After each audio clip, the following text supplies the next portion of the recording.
There is a real question mark, I think, over our capability to deliver what we aspire to in terms of having a global role. Do we feel about Americans giving us advice on our military? First thing to say, Isha, is this is what the US military really think. They have thought it for several years. They say it privately all the time. And the context here is, as recently as 2010, the UK Army was about 115,000 strong. It's now less than 80,000. UK Navy is now less than 70 ships, and only about 20 of those ships are warships or frigates. And the Americans believe that an army under 100,000 is not serious, and that the Navy is not at that size fit for purpose if we aspire to a global role. So that's where this is coming from, and they're saying this in circumstances where they think the world, with good reason, they think is more unstable and dangerous than it has been for decades. And they look upon us as the most reliable ally, but they're just not sure we can deliver anymore. How does it go down with the British people? I think when it gets said publicly around this, rather badly, actually. I don't think the Brits like the idea of Americans telling them how they should spend their money, how their taxes should be spent. So apart from diplomats and military and some people in Parliament, this won't be welcome.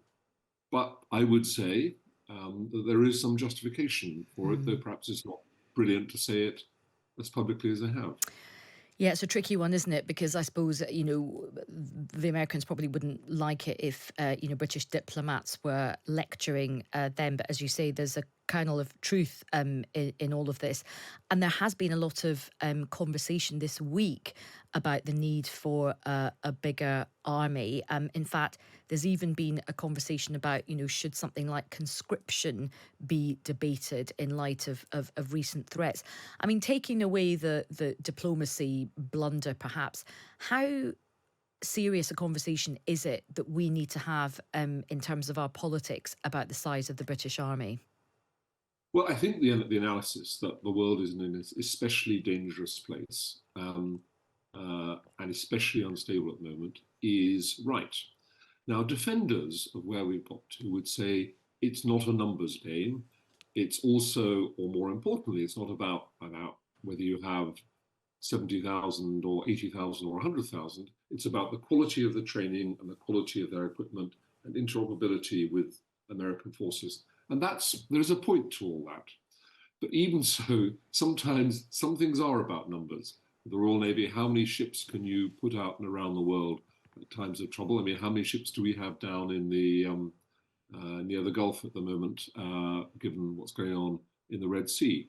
So there is a real question mark, I think, over our capability to deliver what we aspire to in terms of having a global role. We've had two tough decades with 2008 financial crisis and the years of austerity that followed, and then COVID. So there are plenty of reasons why money is in short supply, and it still is because the British economy is not growing very quickly. So Jeremy Hunt has found out today he may only have 14 billion headroom for his next budget rather than 20 billion. But in terms of priorities, I would say that strengthening our defence should be there. And as you say, there are some people that make that argument saying it's not all about numbers, particularly when we live in a world where a lot of the threats are varied now. Some of the threats are through cybersecurity. And of course, technology plays a huge part in military operations. But do you think any future government, including the possibility of an incoming Labour government, should they commit to upping those numbers? There were some figures out just last week looking at recruitment levels across all the armed services, and they really are struggling at the moment. Do you think this is something that any aspirant government should really pledge to get on top of?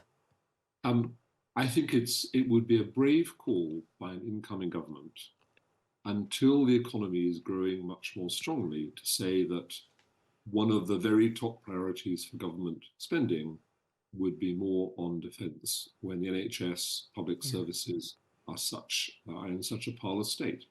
So I kind of sympathise with the position ministers will find themselves in if there is a change of government, or even if it's another Conservative government. But if you want to have influence over global affairs, if you want to have a voice that is listened to in the White House, if you want NATO to be as strong as it needs to be, and then, by the way, we need a lot of the European countries to spend more on defence than they're doing, then this is kind of essential, I think. Yeah. So I don't want to be unrealistic here. It's an extraordinarily difficult thing. Actually, always, as always, comes down to how strong is the British economy, how fast is it growing, how much headroom are we giving successive chancellors to spend more on defence, as well as all the other things the British people want money spent on. One of our listeners, Mike, sort of agreeing with you, Sir Kim, he's just messaging saying, as long as the UK pulls its weight within NATO, then the US can't single it out for particular criticism, certainly while other NATO members are not spending at least 2% of their own GDP on defence, as the UK has and still does. Sir Kim, while I've got you... By the way, he's absolutely right on that.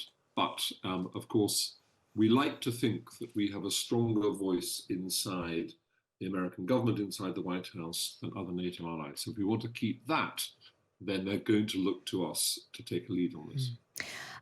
While I have you on the phone, I just wanted to get your reaction to this ruling today from the International Court of Justice. They have said some uncomfortable words about Israel, but they haven't ultimately called for a ceasefire. What's your reaction to this interim ruling? Well, as you said, it's interim ruling, and the final ruling won't come, may not come for months, I understand. I'm slightly surprised they didn't go further, but the bottom line here is I don't think whatever ruling they'd come out with, it would have changed one bit what Israel is going to do in terms of its ground operation in Gaza. It would have given some on the international stage another excuse to be critical of Israel and to call Israel to do something.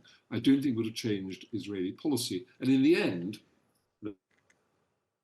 Israeli policy is pressure from within Israel and pressure from Washington. So it's, obviously you don't dismiss easily a ruling from the International Court of Justice, but it's not, I'm afraid, going to make a difference.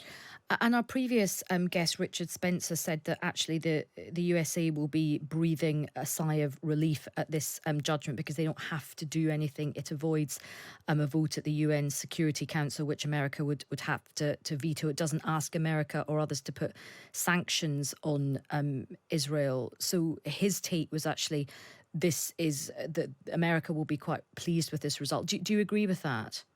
I think Richard is right. I think that Joe Biden is already under a lot of pressure from young Democrats, from the progressive wing of the Democrat Party, to be much more critical of Israel, not to give them unequivocal support.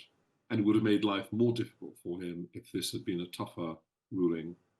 So he will be breathing a sigh of relief. But of course, the big problem for him is to persuade Netanyahu and the war cabinet that they must, first of all, I think, take more trouble to minimize civilian casualties, and second, bring this ground operation to an end as quickly as possible.